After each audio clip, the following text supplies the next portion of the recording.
Capitolul 25. Reîntoarcere și recurență. Un om este ceea ce e viața sa. Dacă un om nu modifică nimic în lăuntrul lui însuși, dacă nu-și transformă radical viața, dacă nu lucrează asupra lui însuși, își pierde timpul în mod mizerabil. Moartea este reîntoarcerea la începutul însuși al vieții sale, cu posibilitatea de a o repeta din nou. Multe s-au spus în literatura pseudo-ezoterică și pseudo-ocultistă despre tema vieților succesive. Este mai bine să ne ocupăm de existențele succesive. Viața fiecăruia dintre noi, cu toate perioadele sale, este mereu aceeași, repetându-se din existență în existență de-a lungul nenumăratelor secole. Incontestabil continuăm în sămânța descendenților noștri. Aceasta e ceva ce este deja demonstrat.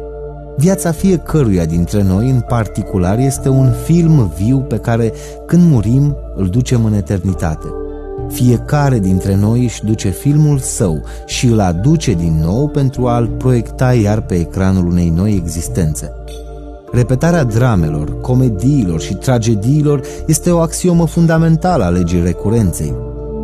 În fiecare nouă existență se repetă întotdeauna aceleași circumstanțe. Actorii acestor scene mereu repetate sunt acele persoane care trăiesc înăuntrul nostru, eurile. Dacă dezintegrăm acei actori, acele euri, care dau naștere scenelor care se repetă necontenit în viața noastră, atunci repetarea acelor circumstanțe ar fi mai mult decât imposibilă.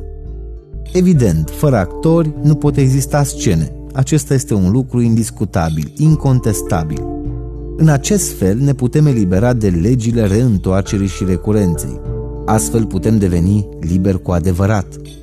Evident, fiecare dintre personajele, eurile, pe care le purtăm în interiorul nostru, repetă din existență în existență același rol propriu. Dacă îl dezintegrăm, dacă actorul moare, rolul se sfârșește.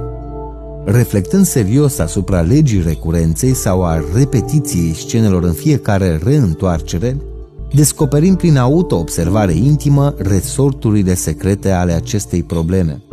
Dacă în existența trecută, la vârsta de 25 de ani, am avut o aventură amoroasă, este neîndoios că eul acelui angajament o va căuta pe femeia visurilor sale la vârsta de 25 de ani a noii existențe.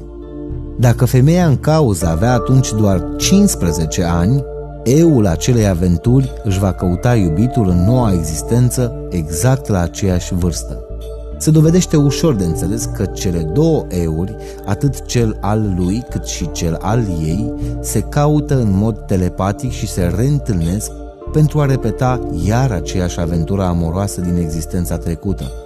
Doi dușmani care s-au bătut pe viață și pe moarte în existența trecută se vor căuta iarăși în noua existență pentru a repeta tragedia lor la vârsta corespunzătoare. Dacă două persoane au avut un litigiu pentru bunuri imobile la vârsta de 40 de ani, în existența trecută, la aceeași vârstă se vor căuta în mod telepatic în noua existență pentru a repeta același lucru. Înăuntrul fiecăruia dintre noi trăiesc multe persoane pline de angajamente. Acest lucru e incontestabil. Un hoț cară în interiorul său o șleactă de bandiți cu diverse angajamente delictuoase. Asasinul poartă înăuntrul său însuși un club de asasini, iar desfrânatul duce în psihicul său o casă de randevu. Ceea ce este grav în toate acestea e că intelectul ignoră existența unor astfel de persoane sau euri înăuntrul nostru înșine și a unor astfel de angajamente care se îndeplinesc inevitabil. Toate aceste angajamente ale eurilor care sălășuiesc înăuntrul nostru au loc sub pragul rațiunii noastre. Sunt fapte pe care le ignorăm, lucruri care ni se întâmplă, evenimente care se prelucrează în subconștient și inconștient. Pe bună dreptate ni s-a spus că totul ni se întâmplă ca și când plouă sau când tună. În realitate avem iluzia că facem, dar nu facem nimic. Ni se întâmplă. Acest lucru este fatal, mecanic. Personalitatea noastră este doar instrumentul diferitelor persoane, euri, prin intermediul căruia una din aceste persoane, euri, își îndeplinește angajamentele. Sub pragul capacității noastre de cunoaștere se întâmplă multe lucruri. Din păcate ignorăm ceea ce se întâmplă sub pragul bietei noastre rațiuni.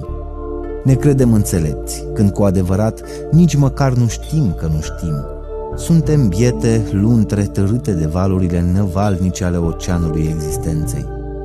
A ieși din această nenorocire, din această inconștiență, din starea atât de lamentabilă în care ne aflăm, este posibil doar murind în noi înșine. Cum ne-am putea trezi fără să murim mai întâi? Doar cu moartea survine noul.